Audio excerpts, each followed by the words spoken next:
परमात्मा द्वयानंद पूर्ण पूर्वेस्माया स्वयमेव जगद्भूतवाकाशी ब्रह्मानंदं प्रवक्ष्यामि नाद्य तस्मिन् श्रीकामस्मितानर्थं नयमेव वासनार्थं ब्रह्मानन्दं विद्योगिरिजानन्दं मुदशास्त्रास्तिकागति गौराङ्गोत्रोयस्यात्मानन्द ईश्वरं पदं ब्रह्मत्वमेतस्य सद्वैसितिस्तनो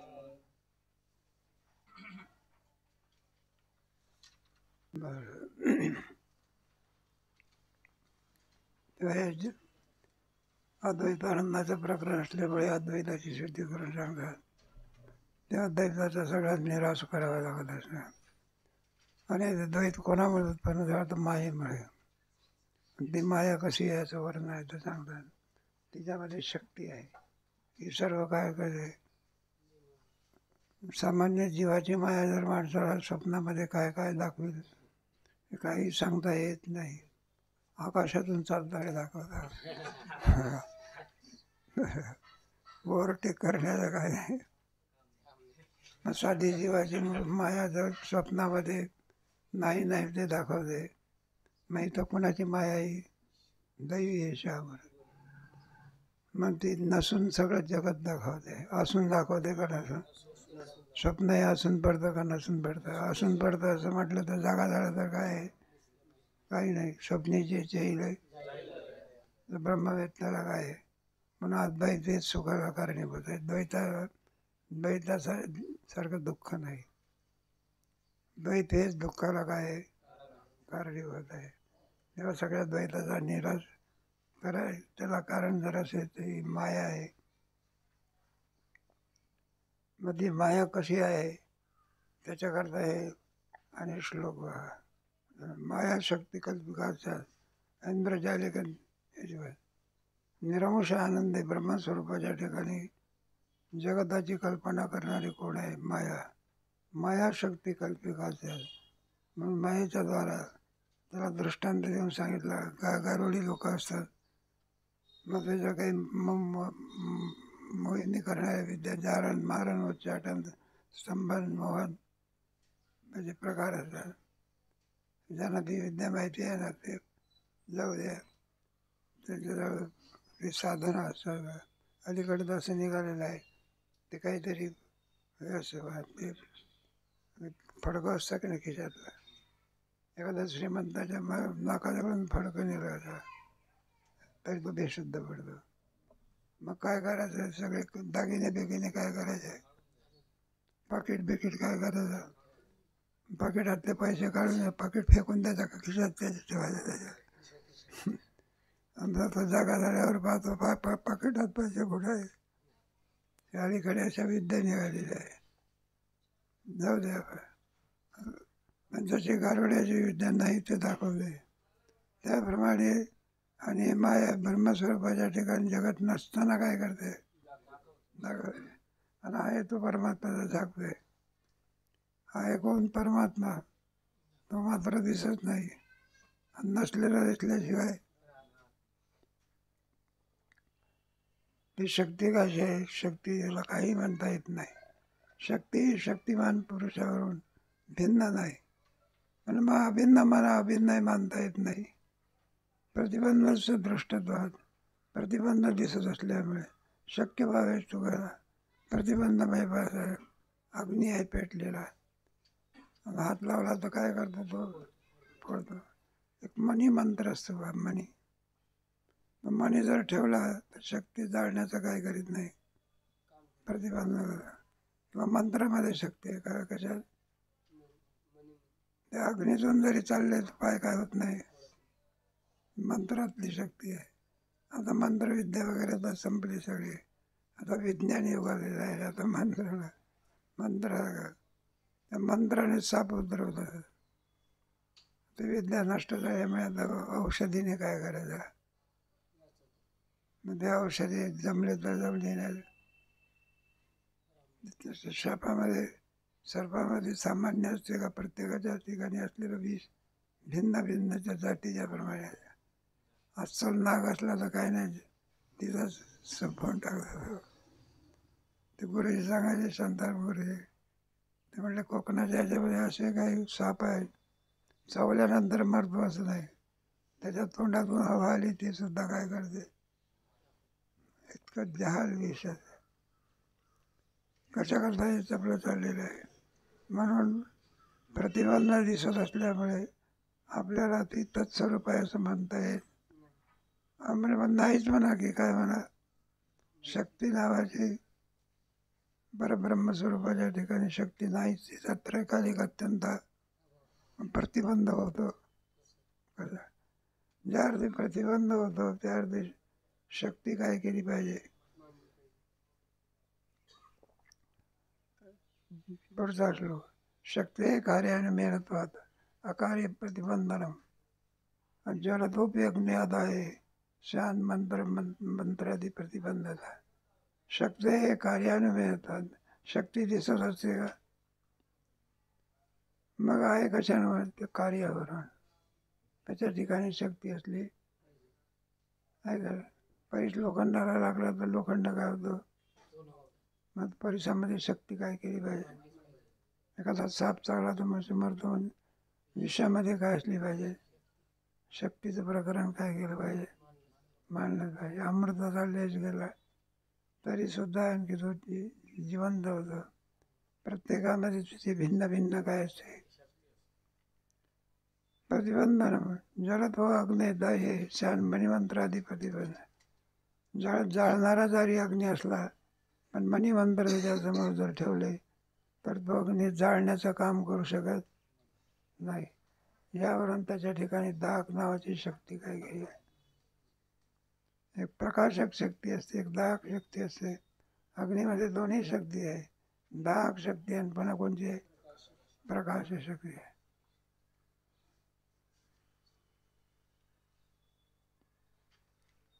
जळत व अग्नी अदाय. अग्नी जर जाळू शकत नसेल तर प्रतिबंध त्याला कोणते प्रतिबंध करणारा असला पाहिजे. प्रतिबंध काय असतो, कार्याच्या विरुद्ध असतो. तो कार्य होऊ देऊ शकत नाही. तुम्हाला 8व्या प्रकरणात, 7व्या प्रकरणात, 8व्या 9व्या प्रकरणामध्ये 3 प्रकारचे प्रतिबंध. वर्तमान प्रतिबंध,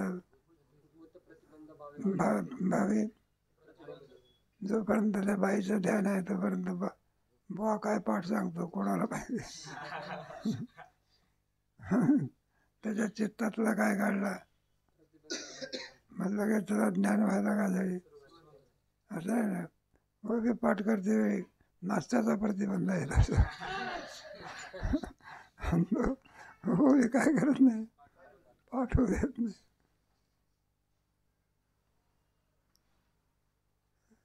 प्रतिबंधता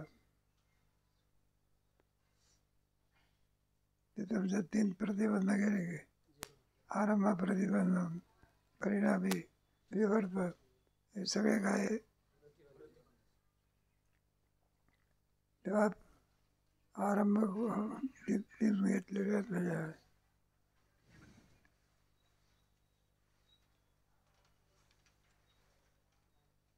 देहात शक्तीचा तिचं अस्तित्व करून दाखवतात. 13वा श्लोक. म्हणलं शक्ती नाही कशावरून, प्रमाण देतात. काय देतात, प्रमाण देतात. देवात्म शक्ती स्वगिने निगुडाम मनोयो विधान आणि परास्य शक्ती विविधा ज्ञान क्रिया बलात्मिका. देवात्मशक्ती स्वगुणे निगुड मनया. तेव्हा मनी लोक मननशीला यशसा मुनी मनन करणे ज्याचं शील आहे त्याला मुनी म्हणतात. उच्च पदात ना त्यांना या पदवी असतात. वशिष्ठ म्हणे, कुंजमचे हे म्हणे, नारद म्हणे. मुनयो विधान म्हणजे मुनी जाणते झाले, पाहते झाले. कोणती शक्ती, देवात्मशक्ती सगुण. आपल्या गुणाने आणखी गुप्त असलेली अशी जी देवाची शक्ती, मुनी लोक आपल्या ध्यानाने तिला पाहते झाले. परास्य शक्ती विविध परब्रह्मस्वरूपाच्या ठिकाणी असलेली जी शक्ती आहे, एक प्रकारची नसून विविध प्रकारची आहे, नाना प्रकारची शक्ती आहे. कोणती कोणती क्रिया, ज्ञान, बलात्मिका. क्रिया पुढे ज्ञान आणि पुढे बलात्मिका ही शक्ती आहे. पशु पक्षी वगैरे आदी करून यांच्या ठिकाणी शक्ती येते, क्रियात्मक शक्ती असते. एक घोडा किती टांग्यातला घोडा किती लोकांना घेऊन जायचा, बसा बसा टांग्या, घोडा वाकूनही जातो तरी बसा. इतकी माणसाची शक्ती आहे का? ऊसवाहक गाड्या बघा तुम्ही, हा काही टन ऊसाचा होता, आणि त्याच्यावर नुसतं ऊस नाही, हे परिवारासहित बसले. पोराला मांडीवर घेऊन बसतो तर उसावर. माणसाकडून ओढणं होईना. यावरून काय सिद्ध झालं? एक शक्ती बलात्मिका, काहीतरी बल तिच्या ठिकाणी असलं पाहिजे. पराश्य शक्ती, ज्ञान बलात्मिका, क्रिया ज्ञान बला, क्रियेमध्ये सुद्धा ज्ञानामध्ये सुद्धा शक्ती काय केली पाहिजे? मानली पाहिजे. मुनीचा आणखी दृष्टांत यानंतर आणखी पुन्हा दुसरा दृष्टांत देऊन सांगतात. इथे वेदवचा प्राह वशिष्ठस्य तथा ब्रवीत सर्वशक्तिं परब्रह्म नित्यम अपूर्णम अद्वयम. इथे वेदवचा प्राह वशिष्ठस्य तथा ब्रवीत. वेदाने सुद्धा या शक्तीचं वर्णन केलेलं आहे. वेदवचा म्हणजे वेदाने सुद्धा सांगितलेलं आहे. पुन्हा आणखी कोणी सांगितलेलं आहे? योग वासिष्ठामध्ये वशिष्ठ ऋषींनी त्याचं काय केलेलं आहे? वर्णन केलं. वशिष्ठस्य तथा ब्रवीत. त्याला योग वासिष्ठ नावाचा ग्रंथ आहे. अलीकडे जो ग्रंथ हे पडलेला आहे, फारसं त्याचं कोणी चिंतन काही. असे बरेचसे ग्रंथ आहेत, पण वाचणारा कोणी नाही. लायब्ररीत धुळकात पडलेली असे. तेव्हा म्हणायचे हे पुस्तकाला हात लावू नये. मला हात लावला म्हणजे फाटत असते ते, असं म्हणा. त्याचा अर्थ कसा आहे? पुस्तकाला हात लावू नये म्हणजे पुस्तक वाचल्याशिवाय फाटलं तरी चालेल, वाचता वाचता जाईल. उद्बत्ती आहे ती उद्बत्ती आहे, तिचा आनंद लुटायचा तर तिला पेटवलीच पाहिजे काय, नाही तर ती सोडून जाईल. दृष्टांत वशिष्ठस्य ब्रवीत. वशिष्ठ ऋषी सुद्धा योग वासिष्ठामध्ये शक्तिं परम ब्रह्म नित्यम सर्व शक्तिं परब्रह्म. परब्रह्माचं स्वरूप कसं आहे? नित्य, पुढे पूर्ण, पुढे अद्वय. परमात्मा स्वरूप अनित्य आहे का नित्य आहे? परमात्मा त्याला काल परिच्छेद नाही. विनय कालामध्ये जसं ज्या देश परिच्छेद नाही, वस्तू परिच्छेद नाही, कोणताही परिच्छेद नाही. आपण पूर्वीच्या काळात होतो का? नंतर राहणार आहोत का? कोणता परिच्छेद बसला? वर्तमान काळात उद्या काय होईल त्याला काल परिच्छेद. बरं, आपल्या काय तुमची खामात व्याप्ती आहे का आपली? आलं का? परमात्मा कसं आहे? कोणत्याही काळामध्ये जसाच्या आहे, प्रत्येक पदार्थात त्याची काय आहे? व्याप्ती आहे. त्याला नित्य वर्णन केलेलं आहे. पूर्ण म्हणजे आपल्याला पूर्ण होण्याकरता काहीतरी.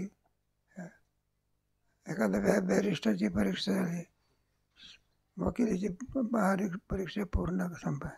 वकील जरी झाला तरी बॅरिस्टर नाही, त्याच्यावरची पदवी असते. प्रत्येकाच्या पदवी काय असतात? कोणी एखाद्या डॉक्टरची MA-BA असतं, कोणी MD, तो कोणी BS, MBBS, आणि शेवटची असते सर्जिकल. तो काय करतो? ऑपरेशन करत असतो. प्रत्येकाची पदवी काय आहे? भिन्न भिन्न आहे. कशाकरता सांगितलं? त्याला पूर्ण अवस्था असं म्हणतात. 50 पैकी 50 मार्क मिळाले, कोणती अवस्था झाली? आणि 49 मिळाले तर अपूर्ण. अजून काय आहे? हे काय आहे? अद्वयम म्हणजे दुसरं काही नाही. एकमेव अद्वितीयम. एका परमात्म्याशिवाय दुसरं काही नाही. आनंद अद्वय जे काय नाही तसे यजोविल्लसती शक्त्या असो प्रकाशमध्ये गच्छते चिच्छक्ती ब्रह्मणो राम शरीरोशी उपलब्धते. यया शक्त्या असो प्रकाशमध्ये ज्या शक्तीमध्ये जे सामर्थ्य असतं तेच सामर्थ्य व्यक्त होतं. ज्याचं बीज असेल त्याचं त्याप्रमाणे आपल्याला कार्यामध्ये झाडामध्ये रूपांतर होते. नाही का? पळसाच्या झाडाला आणि बेलीच्या पानाला पानं किती राहते? 3च. ब्रह्मदेव सुद्धा 14 पान काय करत नाही. नाही. ज्याच्या शक्ती असेल. कारलीच्या वेळेला कुठं दोडके लागत असते. ज्याची त्याची गोष्ट सांगतात. सणाचे दिवस होते, मग यजमानाने आपल्या मंडळीला सांगितलं, म्हटलं अशी कढी करायची. मग ते म्हणाले चांगली उत्तम मग त्याला कढीपत्ता पाहिजे, काय पाहिजे. बरं आहे म्हणलं, शेजारी झाड होतं, तो कढीपत्ता का तो रागवला. बाबा म्हणला, का उद्योग नाही, धंदा नाही, उठला सुटला आहे तो कढीपत्ता द्या. कढीपत्ता काकाने ठेवला. माने म्हणून राग आला तुझा. घरी आला, कडुलिंबाचं झाड होतं. मंडळीला सांगितलं, म्हणलं काय करायचं आहे. ते म्हणलं साखर घेऊन ये. काय करूया. आणि त्या कडुलिंबाच्या झाडाला कसं झाडं केलं? साखरेचं. आणि ते कुठं बदाम काय तुमचा काजू घेते आणि ते त्याच्या बुडाची खत म्हणून काय. आणि पाणी कोणतं? दुधाचं ना, बासुंदी लिंबाच्या झाडाला काय कशाचं पाणी दिलं. मग ते मेसेज होती त्याची. ती म्हणलं काय डोकं फिरलं का? हवे चांगले पदार्थ फेकून दिल्यासारखे गेले. तर म्हटलं तुला माहिती नाही, हे कडुलिंबाचं झाड काय करतं? बोलले मला. शक्य आहे का? त्याचं बीजच काय आहे? किती प्रयत्न केला तरी ते गोड होऊ शकणार.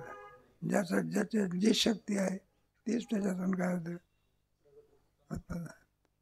आंबट आंब्याचं झाड असेल तर आंबे कसे असतात? आंबे, कारण बीजातच काय आहे असं आहे.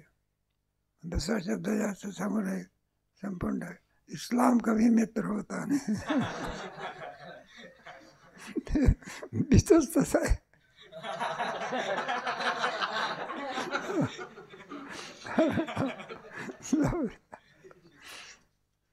दृष्टांत संपला आपला. ही शक्ती ब्रह्मणो राम शरीर शिव उपलब्ध आहे. म्हणून याची शक्ती हे रामा वशिष्ठ ऋषी वर्णन करू सांगतात. आणि ते शरीराच्या द्वारा काय होते मग कोणत्याही कार्याला आणि साधनाची आवश्यकता असते. कशाची? अभिव्यक्त होण्याकरता नाही का? गोडी अभिव्यक्त होण्याकरता साखरेचा काय पाहिजे? खडा पाहिजे. त्याच्याशिवाय कधी. तुमच्या ठिकाणी एक शक्ती आहे, पण त्याला त्या शरीरातून ती काय होत असते? उपलब्ध नाही का? किती सुंदर स्वयंपाक करणारा मनुष्य असला गोड, पण त्याला पदार्थ तर दिले पाहिजे का नाही? काय दिले पाहिजे? नाही का? एखादा काय म्हणते कापड नाही, काही नाही, चित्र काढता येईल का? मग काय पाहिजे? त्याला अधिष्ठान असावं लागतं. अधिष्ठान नसेल तर करता येत नाही. उत्तम मृदंगकार आहे, तुमचा तबलाकार आहे, मग का मांडीवर तबला वाजवतो का? त्याला तसं काय द्यावं लागतं? ते पांडुंबा आपला पखवा देऊन जायचे पाहिजे. कुठे गेला ते दुसऱ्याला नाही. एक टोक मारलं की काय ते एक यंत्र असते स्वराचं. ते काय काही लोक कीर्तन आपलं यंत्र घेऊन जातात. काय काय, कारण त्याच्याशिवाय काय होत नाही. सहकारी साधन म्हणतात कोणतं. चांगली गोष्ट आहे, वाईट काय. कारण आता आपल्या वारकरी संप्रदायामध्ये पासून पेटीचा आणि तबल्याचा उपयोग करीत काही काही करतो तेव्हा जाऊ द्या. ते कोणती साधन आहे सगळी? शरीर उपलब्ध आहे. शरीरच नाही तर मनुष्य गुण कसे दाखवणार? त्याला कोणाची तरी काय असेल, कला दाखवायची असेल तर तसं साधने सुद्धा असावं. मग शरीर हे काय आहे? साधन आहे. या साधनाच्या द्वारा ही सगळी अभिव्यक्ती होते असे दाखवतात. कोणामध्ये कशी कशी शक्ती आहे मी पुढे सांगतात. स्पंदशक्तीषु वातेषु दारुण्यशक्ती तथोपले द्रवशक्ती तथा मसु दाहशक्ती तथा नळे.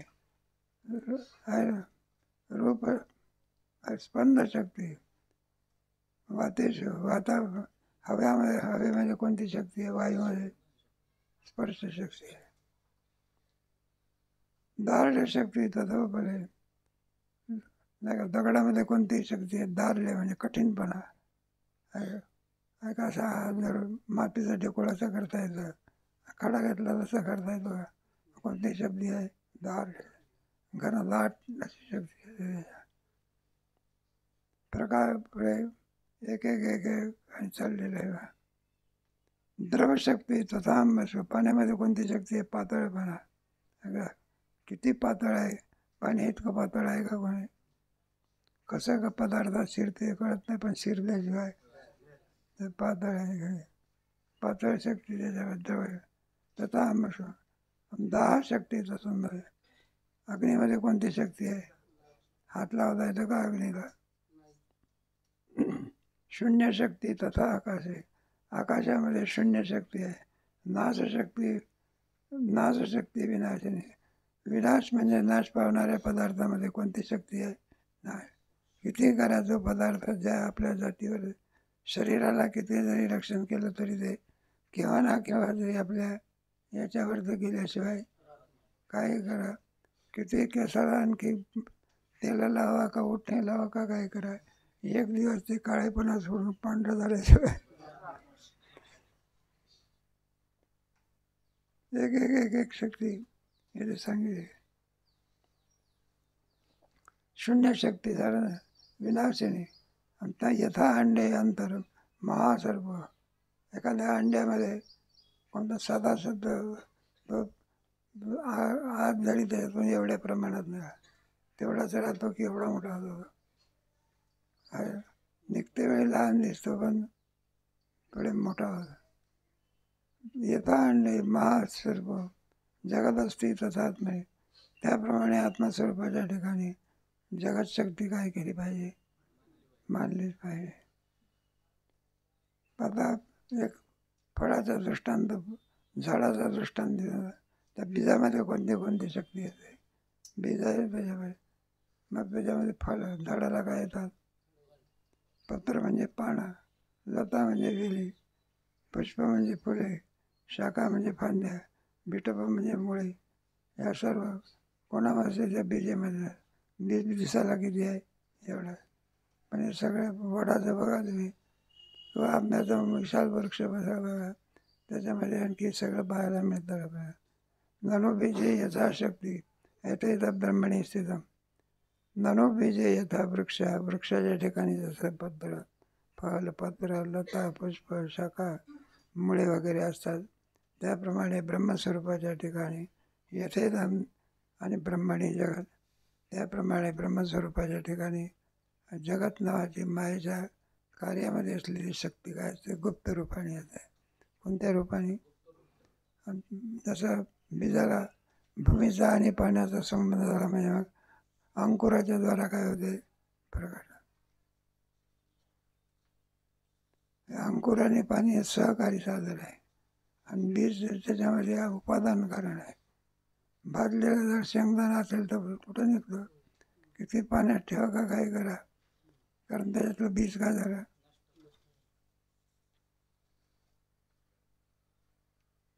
क्वचित तदा युद्धंती शक्तया देश काल विचित्रत्वात स्माताशालया. क्वचित कदाचित तदा युद्धंती शक्तया, सर्वच ठिकाणी सर्व शक्तीचा उपयोग होऊ शकत. आपल्याकडे तुमचे आहे ना, आपण फळं पाहतो त्याच्यामुळे, तेव्हा हे फळाचे काही फळं असे आहे की ते इथे उगत नाही, की झाडच होत नाही, नाही का? त्या भागातच काय होतात? हे तुमचं आपल्याकडे सफरचंद सुद्धा काय होत नाही. पुष्कळ प्रयत्नाने केला पण ते काय होत नाही. ते कुठं बोलायचे इकडे. ते आमच्या भागाला आहे ना, ज्वारी, बाजरी, इतर काही वेली अमका. पण द्राक्षाच्या वेली लावल्या, त्याला फळ येण्याच्या ऐवजी वावळतात जायचं. द्राक्षाचा बाग इकडेच आहे बघा, तिकडे काही येत नाही. म्हणून ज्या ज्या भागामध्ये जे असते त्याच भागामध्ये त्याचं पीक काय होतं येत नसतं. आमच्याकडे तुमचे अंजीर असते ना, ते लावा तुम्ही, त्याला इतकी एवढे अंजीर येतात बघा. आणि जेजुरीच्या भागाला टपोरे नाही का. इकडचा संत्रा पहा तुम्ही, नाही का, स्वभाव किती प्रयत्न करा तरी गोडी नाही देवा. आणि तिकडचा नागपुरी संत्रा बारीक जरी असला तरी साखरेसारखा गोड. त्याप्रमाणे याच्या शक्ती याला अनुसरून उत्पन्न होतात. देश, काल, विचित्रत्वात, श्मातादिवळील शाळा. देश काळ, नाही का, कोणत्या वेळेला आंब्याला फळं येत असतात त्याच ऋतूमध्ये येतात, बरोबर. तोच देश लागतो, तोच काय लागतं, काळ लागत असतं, नाही का. तेव्हा त्याला किती जरी आपण आणखी प्रवास केला त्याच्यावर जंगलामध्ये झाडं पुष्कळ दिसत असतात. मग त्याच्यात काय आंब्याची झाडं असतात का? कारण त्याला देश काही नाही, योग्य नाही. कुंडीतलं झाड आहे तुम्हाला, त्याला दरवेळेला काय घालावं लागते तर ते जगतं. आणि रानातली झाडं त्याला पाणी घालावं लागत असेल. ते बाकी रोडमध्ये घातलेलं सारा टँकरनी काय लागते, पाणी नाही सुकून जातं.